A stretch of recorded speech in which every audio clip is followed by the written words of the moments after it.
देश में कुछ ऐसे भी लोग हैं जो सदगुरु कबीर को धर्म विरोधी कहते हैं। कुछ ऐसे भी लोग हैं जो सदगुरु को भगवान विरोधी कहते हैं। कुछ ऐसे भी लोग हैं जो सदगुरु कबीर को नास्तिक तक कहते हैं, अधर्मी तक कहते हैं, और अपने आप को वो लोग धार्मिक कहते हैं। कहते हैं यदि कोई अधर्मी हुआ है, कोई नास्तिक हुआ है जो भगवान का खुल्लम खुल्ला विरोध किया है, वो कबीर है। वो अपने भक्तों को, अपने शिष्यों को, अपनी शाखा जो परंपरागत उनकी चली आ रही है, उन्होंने कबीर के लिए, कबीर के प्रति अपने भक्तों के दिमाग में वही कीड़ा भर दिया है। ऐसी घिनौनी मानसिकता भर दी है कि कबीर का सत्संग सुनना तुम्हारे लिए लाभदायक नहीं हो सकता। जहां सदगुरु कबीर की वाणियों की बात हो रही हो, वहां धर्म का कोई स्थान नहीं है, क्योंकि कबीर भगवान को नहीं मानते हैं। कबीर राम के विरोधी हैं, कबीर कृष्ण के विरोधी हैं। जितने भी संप्रदाय सब अपने अपने ढंग से कबीर को विरोधी कहते हैं, और बड़ी बड़ी मंचों से कहते हैं, बड़े बड़े पांडालों से लोग ये आह्वान करते हैं कि कबीर से सावधान, भूल से भी कबीर के सत्संग में चले गए तो पक्का है तुम नास्तिक होने से नहीं बचोगे। ऐसी कल्पना लोगों के मन में डाल दी गई, लेकिन उन लोगों को यह पता नहीं है, उन लोगों को ये पूरी जानकारी नहीं है, ये पूरी तरह से उन्होंने सतगुरु कबीर को जाना नहीं है कि वास्तव में सतगुरु कबीर धर्म के विरोधी हैं। क्या वास्तव में सतगुरु किसी चलाए हुए संप्रदाय, किसी पंथ मजहब के अगुआ के विरोधी हैं?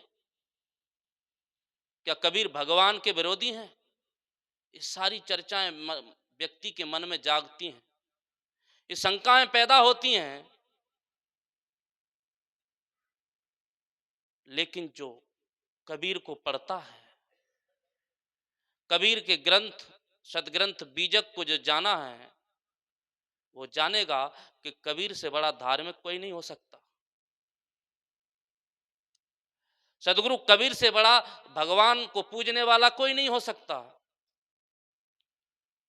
क्योंकि सदगुरु कबीर वास्तविक धार्मिक हैं।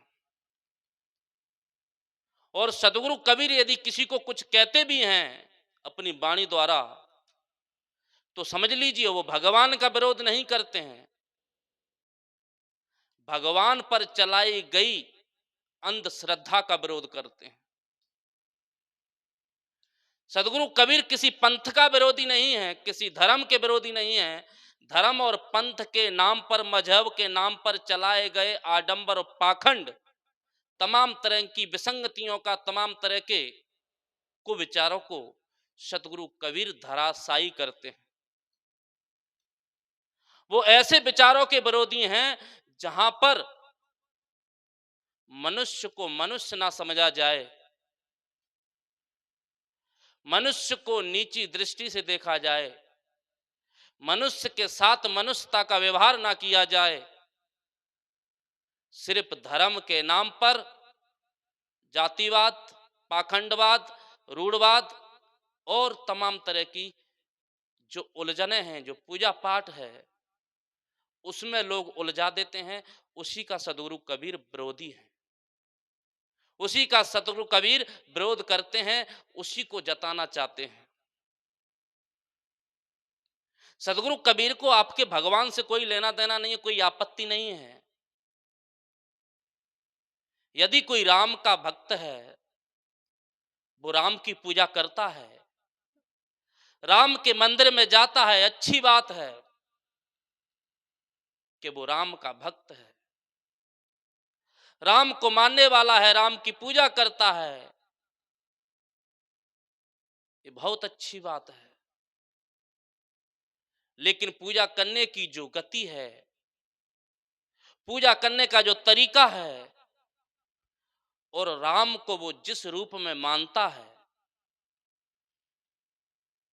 उसके लिए सदगुरु कबीर कहते हैं कि आप राम को मानते कैसे हैं। आप सिर्फ मंदिर में गए,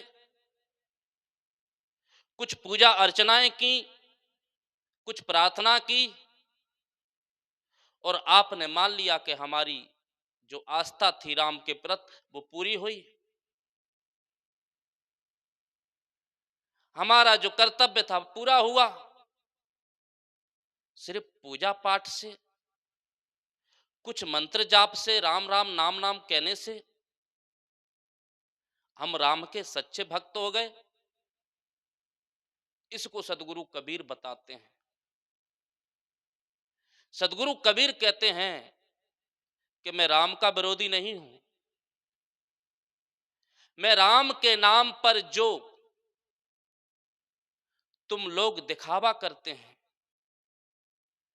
राम नाम की चादर उड़कर के जो लोगों के साथ छलावा करते हैं, राम नाम का नाम लेकर के जो व्यापार करते हैं, राम नाम का नाम लेकर के तुम लोगों के साथ गलत व्यवहार करते हैं, मैं उसका विरोधी हूं। यदि कोई व्यापारी है और वो बहुत बड़ा राम का भक्त है,